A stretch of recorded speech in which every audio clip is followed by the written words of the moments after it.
નમસ્કાર, સત્યમેવ જયતે લાઈવ ન્યૂઝમાં આપનું સ્વાગત છે। મહીસાગર જિલ્લામાં સંભવિત વરસાદી પરિસ્થિતિને ધ્યાનમાં રાખી જિલ્લા કલેક્ટર અર્પિત સાગર સતત મેદાનમાં રહી તૈયારીઓની સમીક્ષા કરી રહ્યા છે। રાત્રિ દરમિયાન તેમણે લુણાવાડા જનરલ હોસ્પિટલની સરપ્રાઇઝ મુલાકાત લીધી હતી।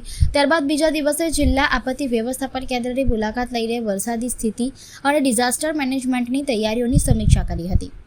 મહીસાગર જિલ્લા કલેક્ટર અર્પિત સાગરે રાત્રિના સમયે લુણાવાડા જનરલ હોસ્પિટલની ઓચિંતી મુલાકાત લઈને આરોગ્ય સેવાઓની સ્થિતિનું નિરીક્ષણ કર્યું હતું।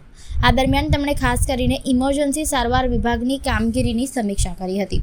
કલેક્ટરે સૂચના આપી હતી કે આકસ્મિક પરિસ્થિતિમાં હોસ્પિટલમાં આવતા દર્દીઓ અને તેમના પરિવારજનોને ઇમરજન્સી વિભાગ સરળતાથી મળી રહે તેમજ સારવારમાં કોઈ વિલંબ ન થાય તે સુનિશ્ચિત કરવામાં આવે। તેમની મુલાકાત દરમિયાન નિવાસી કલેક્ટર સીવી લટા અને લુણાવાડાના પ્રાંત અધિકારી ઉમેશ શાહ પણ ઉપસ્થિત રહ્યા હતા। હોસ્પિટલની મુલાકાત બાદ સતત બીજા દિવસે જિલ્લા કલેક્ટરે લુણાવાડા સ્થિત જિલ્લા આપત્તિ વ્યવસ્થાપન કેન્દ્રની મુલાકાત લીધી હતી।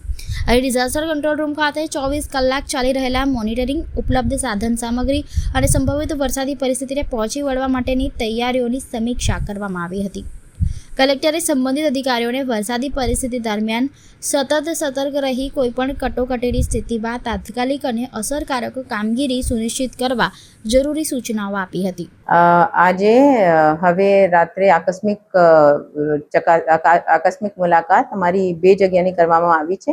એક જનરલ હોસ્પિટલ, કોટેજ હોસ્પિટલની, અને ત્યાં એમને સૂચન આપવામાં આવ્યા છે કે ડિઝાસ્ટર માટે જો કોઈ અચાનકથી કંઈ થાય તો આ માટે એમની તૈયારી થવાની છે। એક મોકડ્રીલ પણ એમને રાત્રે કરવાની છે, જેવી કે કોઈ પણ પેશન્ટને કંઈ પ્રોબ્લેમ નહીં આવશે, સ્પેશલી પ્રેગ્નન્ટ કે કોઈ એવું એમરજન્સીવાળા પેશન્ટ આવે તો।